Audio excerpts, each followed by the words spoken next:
जय। पवन सुत हनुमान की जय। गुरुदेव भगवान की जय। गंगा मैया की जय। जय जय सीताराम। आइए अब हम लोग एकाग्र और शांत चित्त से जो समय हमें और आपको मिला है, जो मनस्थिति भावस्थिति प्रभु ने बना दी है, जो उनकी कृपा से संभव हुई है, उसका सदुपयोग करें। क्षण भंगुर जीवन की कलिका कल्परात को जाने खिली न खिली। रट ले हरि नाम अरि रसना। ये जो शरीर है ये पता नहीं कब तक रहता है, किसका रहता है, इसलिए बार बार संतों ने फिर अंत समय में हिली ना हिली। बिंदु जी महाराज का बहुत सुंदर पद। बचपन में जब मैं छोटा था तो मंडल मंडल करके एक स्थान था हमारे, जहाँ हमारा जन्म हुआ, वहाँ उस मंडल में हमारे पिताजी ये वाला कीर्तन प्रारंभ में करते थे। क्षण भंगुर जीवन की कलिका कल प्रात को जाने खिली न खिली। रट ले हरि नाम अरि रसना। फिर अंत समय में हिली ना हिली। भगवान का नाम लेने के लिए रसना हिलेगी कि नहीं हिलेगी कुछ पता नहीं, और मन भगवान में जाएगा कि नहीं जाएगा इसका कुछ पता नहीं। पता नहीं कौन सी परिस्थिति बन जाएगी कुछ पता नहीं। इसलिए काल केवल एक ही है, उसका नाम है वर्तमान। वर्तमान का सदुपयोग करना ही भूत की विस्मृति है और भविष्य की निश्चिंतता है। इसलिए वर्तमान का उपयोग सत्संग में करना चाहिए। कल भी हमने, यद्यपि नारद जी की जयंती के कारण कल हमने आदरणीय मोहता जी के सत्संग कार्यक्रम में तो सम्मिलित हम नहीं हो पाए, लेकिन दूसरे माध्यम से अनेक लोग और लोग लाभ ले रहे हैं, तो उसमें हमने कल शरणागति के प्रसंग को जारी रखा था। तो संक्षेप में केवल इतना बता दें कि विभीषण जी महाराज का जो शरणागति का स्वरूप बना, आधार बना, और रावण के साथ जो उनका संवाद हुआ उसकी चर्चा कल हुई थी। आज विभीषण जी महाराज जब जाते हैं भगवान के पास तो जाते समय मैंने आपसे एक दिन कहा था कि हनुमान जी महाराज भी जब जा रहे हैं लंका की ओर, तो हनुमान जी महाराज हर्षित होकर के जा रहे हैं। ये जीवन में हर्ष होना, प्रसन्नता होना, आनंद होना, ये बहुत आवश्यक चीज़ होती है। ये साधक के जीवन का जो लक्ष्य है, जो उद्देश्य है, उसको दर्शाती है। वो हमारे जीवन में हर्ष है कि नहीं। चले वो हर्ष रघुनायक पाहि, करत मनोरथ बहु मन माही। अब आप इसमें गोस्वामी तुलसीदास जी महाराज के शब्दों पर जरा ध्यान दें। भौतिक दृष्टि से विभीषण जी महाराज उड़ करके जा रहे हैं समुद्र के ऊपर, वायु मार्ग से आए, लेकिन वायु मार्ग से आने में कल्पना की, भाव की कल्पना की गोस्वामी तुलसीदास जी महाराज ने कि वो रथ पर बैठ के आ रहे हैं। रथ आकाश मार्ग में चल रहा है, लेकिन उसका नाम उन्होंने क्या दिया देखिए। उसी रथ पर बैठ करके हम लोग सत्संग कर सकते हैं, उसी रथ पर बैठ करके आप सत्संग सुन सकते हैं, उसी रथ पर बैठ करके हम भगवान की शरणागति ग्रहण कर सकते हैं। चले वो हरस रघुनायक पाही। कौन से रथ पे गए? बोले चले वो हरस रघुनायक पाही, करत मनोरथ बहु मन माही। मन के रथ पर बैठ करके जा रहे हैं, मन के रथ पर। और मन अगर भगवान की दिशा में जा रहा है तो शरणागति निश्चित है। और क्या मनोरथ कर रहे हैं?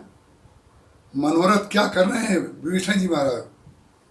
देखिए हूँ जाहि चरण जल जाता। भगवान के चरणों का स्मरण कर रहे हैं। और चरणों का स्मरण करना क्यों बताया गोस्वामी तुलसीदास जी महाराज ने?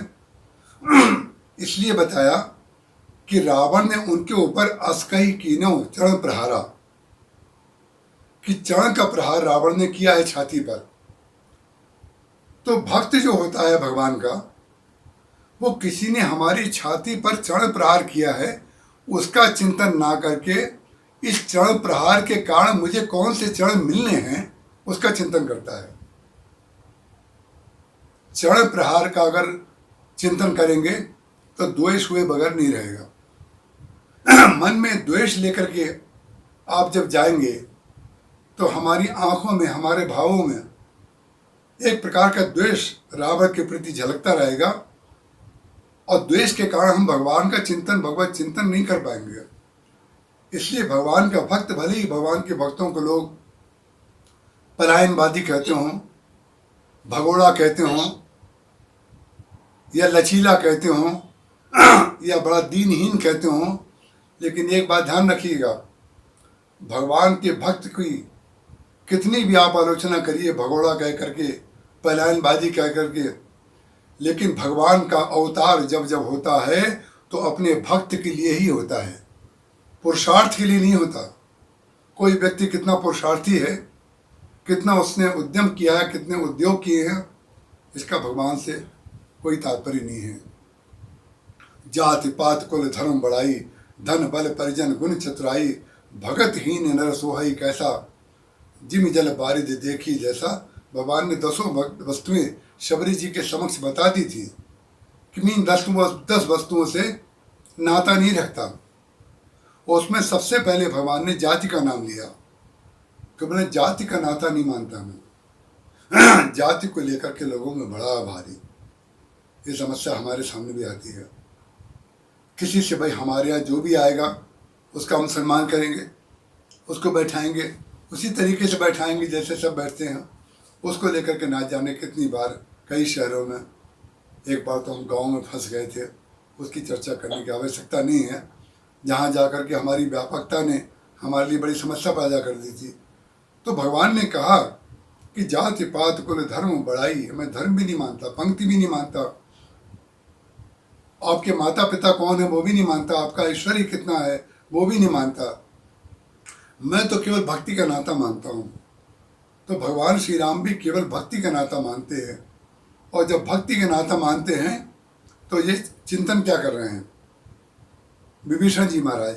चिंतन कर रहे हैं, देखियो जाई चरण जल जाता, अरुण मृदुल सेवक सुख दाता, जे पद परस्तरी रिस नारी। जिन चरणों को स्पर्श करते हुए गौतम की पत्नी अहिल्या तर गई, ये चिंतन कर रहे हैं। चिंतन का आधार हमारा जो है, जब सत्संग में हम जाएं, जब महापुरुष के पास जाएं, जब मंदिर में कभी जाएं, तो जाते समय क्या सोचें और आते समय क्या सोचें। कितना सुंदर स्वरूप रामचरितमानस में बताया गया है, उसको यदि हम ध्यानस्थ करें, हृदयस्थ करें तो आनंद आ जाएगा। किस प्रकार से देखियो जाई चरण जल जाता, अरुण मृदुल सेवक सुख दाता, जे पद परस तरे रिस नारी, दंडक कानन पावनकारी, जे पद जनक सुता उर लाए। जिन चरणों को जनक जी की पुत्री श्री सीता जी ने अपने हृदय में धारण किया है, जे पद जनक सुता उर लाए, कपट कुरंग संग धर दाए। जो भगवान के चरण कपट मृग के पीछे, मारिच के पीछे दौड़े थे, ऐसे कृपालु हैं कि श्री सीता जी की भावना के लिए जो चरण कंटकाकीर्ण मार्ग में चले गए, मैं उन चरणों के जाकर के दर्शन करूंगा। जे पद जनक सुता और लाए, कपट कुरंग संग धर दाए, हर उर सर सरोज पद जेही। जिनके चरण जो हैं शंकर जी के हृदय के सरोवर में कमल कितने खिले रहते हैं। हर उर सर सरोज पद जेही। अरे अहो भाग्य, अपना दुर्भाग्य नहीं सोच रहे हैं कि आज मैं लात खा करके जा रहा हूं। दुर्भाग्य की कल्पना करना छोड़ दीजिए, जो आपको मिलने वाला है उसकी कल्पना करिए ना। हमारे महाराज जी कहते थे, मैंने महाराज जी से कहा था कि महाराज जी, संसार की भी हम कल्पना करते हैं और भगवान की भी हम कल्पना ही करते हैं, तो भगवान की कल्पना में और संसार की कल्पना में अंतर क्या होता है? तो महाराज जी ने कहा, संसार के लिए भी हम कल्पना करते हैं, भगवान के लिए भी कल्पना करते हैं, लेकिन दोनों में अंतर है। क्या अंतर है? बोले संसार की हम कल्पना करते हैं तो कल्पना होती है, और भगवान की जब कल्पना करते हैं तो उसको भाव कहते हैं, वो भाव राज्य होता है। आज विभीषण जी महाराज ये कल्पना नहीं कर रहे हैं कि हमें लात मारी गई, बोले ओ भाग्य, मेरा भाग्य कितना है। दुर्भाग्य तो यह है कि लात लगी, लेकिन ध्यान रखिएगा, अगर उसको दुर्भाग्य अगर कह दें तो परिणाम क्या होगा?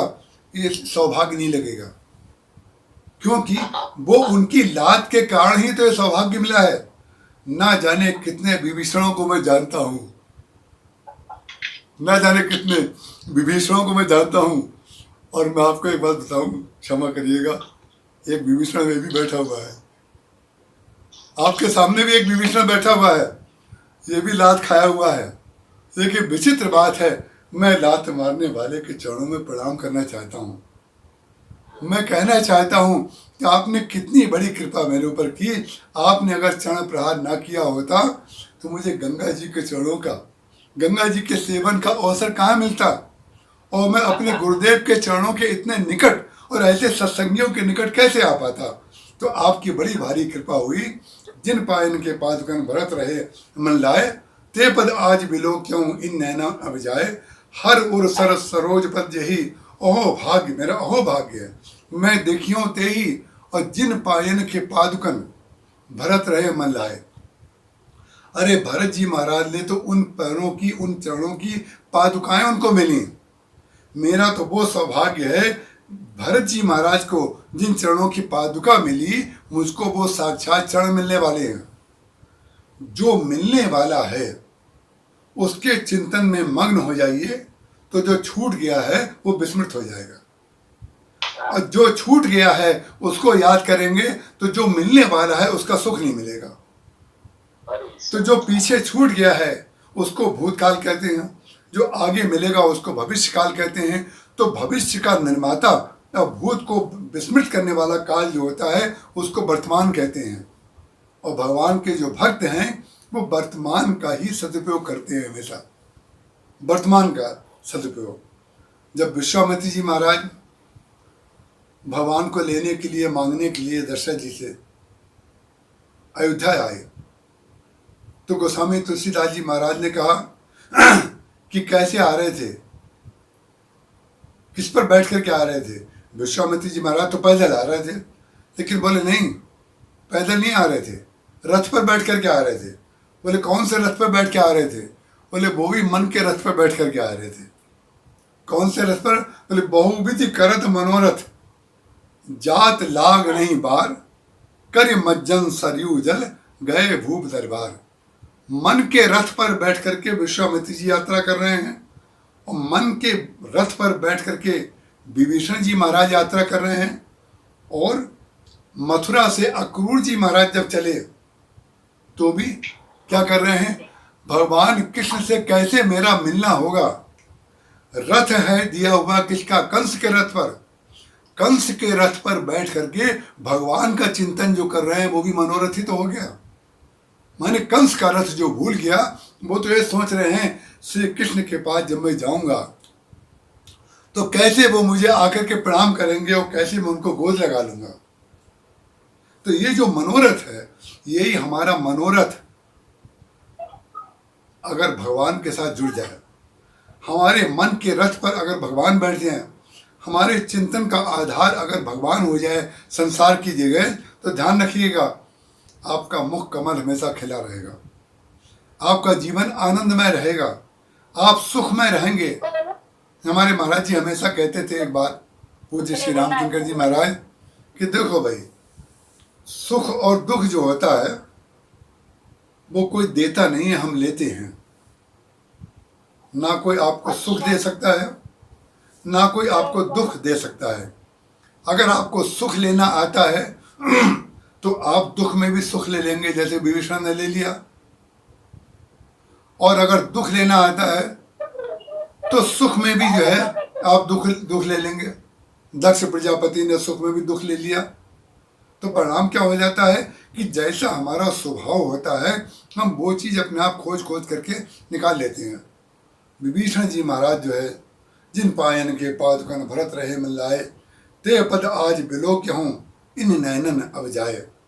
जहाँ विभीषण जी महाराज भगवान के चरणों के पास समुद्र के किनारे उतरे, नीचे उतरते ही तुरंत बंदरों ने और सुग्रीव ने जाकर के उनको घेर लिया और घेर करके उनसे पूछा तुम कौन हो? तो उन्होंने सबसे पहले यही कहा कि मैं रावण का भाई हूँ, भगवान की शरण में आए हुआ हूँ। ताई राख के कपीस पही आए, समाचार सब ताई सुनाए। उसी समय सुग्रीव जी को जाकर के सारे बंदरों ने कहा तुम यहीं खड़े रहो। कुछ बंदरों को लगा दिया चारों तरफ, ये हिलने ना पाए। जो उनके मंत्री थे वो, और उनको भगवान के पास गए। भगवान ने कहा क्यों, क्या समाचार लाए हो? बोले आवा मिलन दसानन भाई, रावण का भाई आया हुआ है, आवा मिलन दसानन भाई। तो भगवान श्री राम ने कहा कि इसमें पूछने की क्या आवश्यकता है, अगर आया हुआ है तो उसको ले आओ। और वाल्मीकि रामायण में तो ये स्पष्ट वर्णन है कि भगवान ने कहा कि विभीषण नहीं, उसका भाई नहीं, यदि रावण भी स्वयं आया है। अरे भगवान की कृपा को तो देखो भाई, भगवान पुरानी फाइल नहीं देखते हैं। पुरानी फाइल अगर किसी की देखने लगेंगे तो शरणागति नहीं होगी। कृपा की जो होती ना आदत तुम्हारी, तो सुनी रहती अदालत तुम्हारी। आज बिंदु जी के दोनों पद कैसे संयोग से याद आ गए। कृपा की जो होती ना आदत तुम्हारी, अगर भगवान की कृपा करने की आदत ना होती तो कृपा कैसे होगी? कृपा करने का आधार ये होता है कि आपने पहले क्या किया इसको याद मत करो। ना आप याद करें, जो जिसको कृपा करनी ना वो याद करे। हम तो आज से नया जीवन शुरू कर रहे हैं, पुरानी बातें छोड़ दीजिए। पुराने पहले क्या क्या किया है कि पहले वाला अगर खाता खोलने चलेंगे तो हमारे माथे पे इतने कर्म लिखे हुए हैं, फिर तो भगवान की शरणागति कभी हमें मिलेगी नहीं। कई बार लोग कहते हैं भगवान बड़ी कठिन परीक्षा लेते हैं, तो परीक्षा की बात कह करके महाराज जी परीक्षा को लेकर के बड़े कटाक्ष करते थे। महाराज जी कहते थे भगवान परीक्षा किसी भक्ति की नहीं लेते हैं। महाराज जी परीक्षा की बात कभी नहीं कहते थे, वो कहते थे भगवान की परीक्षा, भगवान कभी परीक्षा अपने भक्त की नहीं लेते हैं। बोले कई लोग कहते थे हमारी बड़ी कठिन परीक्षा हुई, तो उन्होंने कहा परीक्षा में आप पास हो गए क्या? बोले हाँ मैं पास हो गया। तो महाराज जी ने कहा कि भगवान ने परीक्षा ली और आप परीक्षा में पास हो गए, इसने आपके अभिमान की वृद्धि कर दी। और अगर आपके अंदर ये होता कि आप तो परीक्षा में पास होने की स्थिति में नहीं थी, भगवान ने कृपा कर दी इसलिए मैं पास हो गया, तो परिणाम क्या हुआ? अपने कर्म का अभिमान जो है हमारे साथ जो लगा रहता है। हमारे महाराष्ट्र से रायपुर आश्रम में, विवेकानंद आश्रम में पूज्य स्वामी आत्मानंद जी महाराज थे। प्रवचन के पश्चात कई आश्रम के ब्रह्मचारी, सन्यासी और कुछ लोग और भी लोग सत्संगी आते थे बाहर से, आकर के कमरे में बैठ जाते थे। छोटी सी जगह थी, लेकिन घुस घुस के बैठ जाते थे और महाराज जी और स्वामी आत्मानंद जी सत्संग करते थे। स्वामी आत्मानंद जी का स्वभाव था खूब जोर से अट्टहास करके हंसना।